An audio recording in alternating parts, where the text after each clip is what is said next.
The Human Target issue number 11. This is the penultimate issue of what has been an incredible read. This was fun. I'm really digging The Human Target. It's a fun book like that. And we'll get into this book a little bit. I just kind of want to say I know endings are hard. I'm a writer myself, and trying to wrap up a mystery like this, because this is one of my favorite genres, is like a whodunit kind of mystery thing.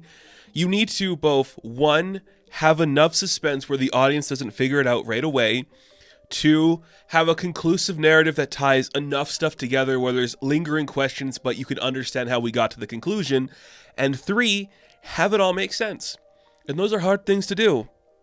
And this book does all of them well. I'm not going to say it's like the perfect conclusion or that the writing got complicated, but it feels naturalistic. Now, I do kind of want to just like harp on the Christopher Chance character for a second, because I think what King does with him is make him kind of just like he doesn't get affected by exterior things or anything like that. He's very passive in his own life. He's letting things happen and letting them happen around him, where he doesn't really break any character. Sure, he'll punch a guy out, but he doesn't like break his wind or tear up or get mad about it, which kind of goes into like what his internal feelings are for this book and his characterization in this book. So we open up with Christopher just talking about the time he spent with his father when they were practicing skipping stones on the water. Just, you have all day just to be on the beach and be with the ones you love. And it kind of echoes what he's doing in the present day, which he decides he has 2 days left. He wants to take one of the women he loves. They're going to go have a beach day. So there is some tension between them, but she's kind of playing it up and he's playing up like the fakehood of their relationship in essence. And what did he suggest? Well, how about a beach day? So they strip out of their clothes. He's looking at himself just like, okay, I'm getting older, I'm getting tired. Let's just enjoy this one last moment I could have. Now, this issue in particular, I think, feels like the wrap-up, and I'm very excited for issue 12. But I'm going to note that, like, it's less panel work than some of the other books. It's very much dialogue heavy, so the dialogue is put onto the side of the page, and then the panel is depicting something very beautifully. I'm not saying it's a rush job, I'm just noticing, like, oh, this feels like we needed to kind of get the book out on time, and if we do this, we don't have to worry about like making things look a certain way for the dialogue to be on the page. Not that that's a bad thing, it's just an artistic note I want to make apparent to some people. So they head to the beach, they hang out for a little bit, just relax. He leaves his flask on the beach so they can go swimming in the water, and everything's going great. They kind of kiss a little bit, just enjoy the sun. Again, we're nearing the end, so we're speeding up the pace a little bit. We kind of already know what's happening. I've been avoiding talking about what we revealed in the last issue. If you don't know, we'll get to it in a minute. But they're just chilling, and Christopher's kind of like, well, I'm done for the moment. And all around her, or all around them, I should say, Ice just builds a nice little lounge chair of a palm tree, and they kind of like relax in the sun, just floating in the ocean for a bit. A nice little moment. Just kind of chilling, and when they have that peaceful moment is when she starts asking the questions. Why didn't you go to the League? And he's like, why didn't you kill me? Because guess what, folks? If you made it this far and you don't know, we revealed in issue 10 that the person who orchestrated the entire events leading to the poisoning of Lex Luthor, which was actually taken by Christopher, was Ice. She wants to know why she's not arrested at the moment. He's like, who cares? It's so lazy. And she's kind of mad, like, maybe I should have killed you. Would have made this all easier. But you're going to die anyway, so what's the point? And they're having like a tender, like, this is the thing that I genuinely like about the book. Just being a guy who loves noir stories and just loves like the whodunit, that kind of mystery, like the detective solving the crime. It does have that like leading, private eye energy and like the femme fatale all over him. And he's just like, you gonna miss me? And she's like, shut up. He's like, I got lucky, I won't miss you. I'll just be gone. And she tears up. Because there is genuine love, I think, in both of their hearts. But because he's such a stiff man, it doesn't portray it as like he's upset of what she did to him. He kind of knew from the beginning is essentially what we're getting at. And then what happens is just kind of like a retelling of events that led to this moment. So Ice states her case, like, this is what I did and how everything went through. It's a kind of a nice tender moment, It all starts with, is it the Overmaster? Is that the person that killed her? I honestly, is that who it is? Yes, the Overmaster. So a long time ago in a Justice League book, Ice gets killed by someone called the Overmaster, and Lex Luthor was responsible for that. She woke up one day, just kind of thawed out in like the ice field somewhere in her land, and she's like, I'm back. I fought this guy and we stopped him, and when I came back, everyone was just kind of like, yeah, we defeated him a long time ago. He's long gone. Almost like her death didn't mean anything because it was such like a passing issue for them to deal with. But she died, and now she's back. You can look at that at two ways. Like, there's no meaning to death in comic books, or on a metatextual level, it's like we could kill Ice in an event that meant nothing, so nobody would even think about what to do with her.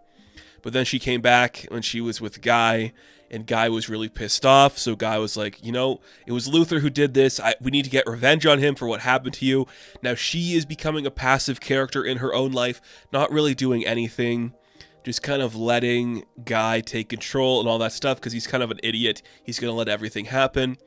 But guess what, everybody? I was kind of right in how this book was going to go.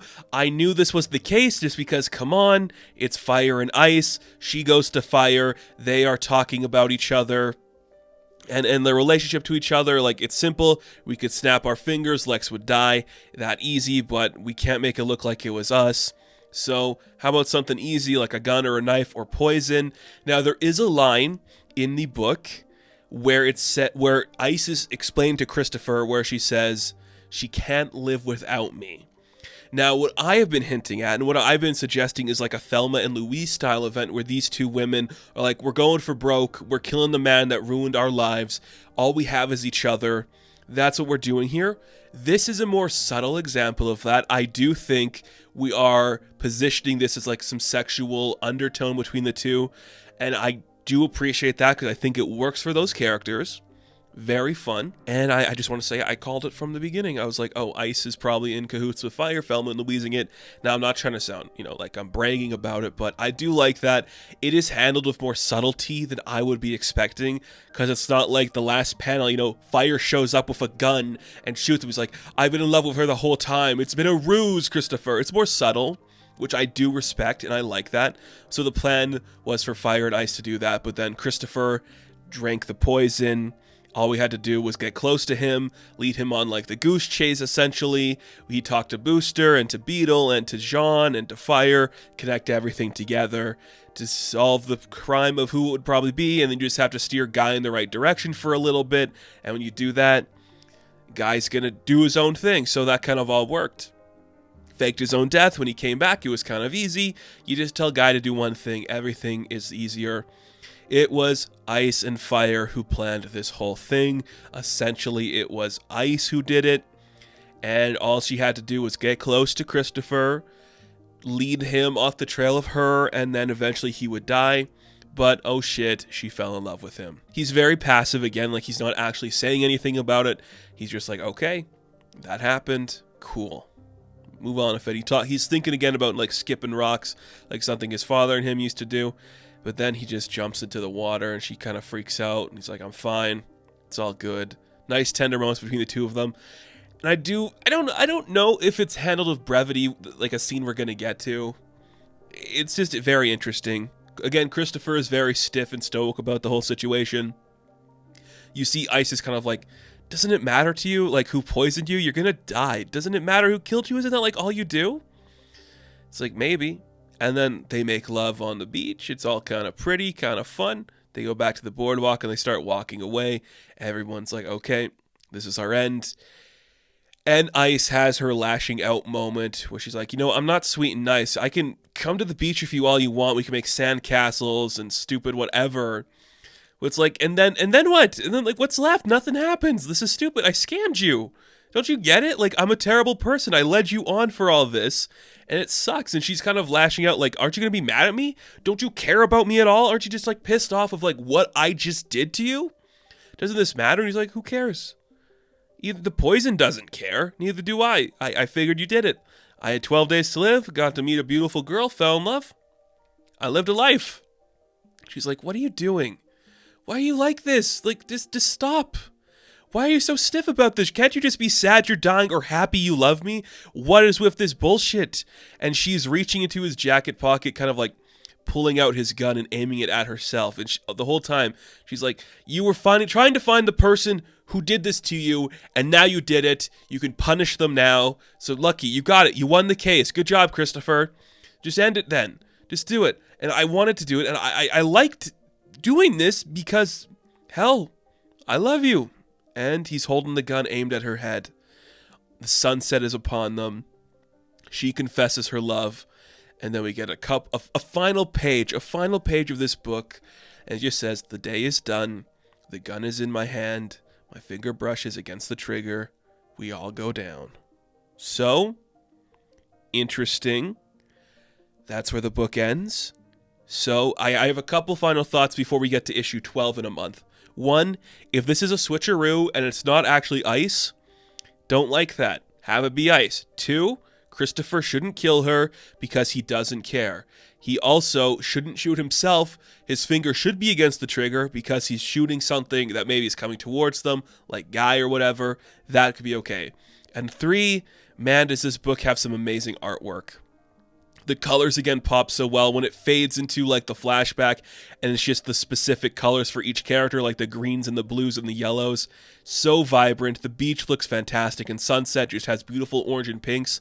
This book continues to impress me.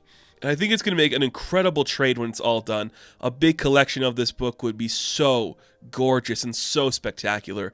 I cannot wait to see how that's going to go. Very cool. I dig it. This is it. We're reaching the end. A very fun conclusion that I did call, but again, it did it in a way I wasn't expecting, with subtlety. Because, when you have Tom King, it's either subtlety or no subtlety. The man could be hit or miss on that, but this book handled it better than I expected. Very impressed with it, very interested in what's going to come next. Cool. Looks great. Glad we made it here. Glad we did this. Smallwood's fantastic. I love this book. So, The Human Target issue number 11, I'm going to give a 9 out of 10.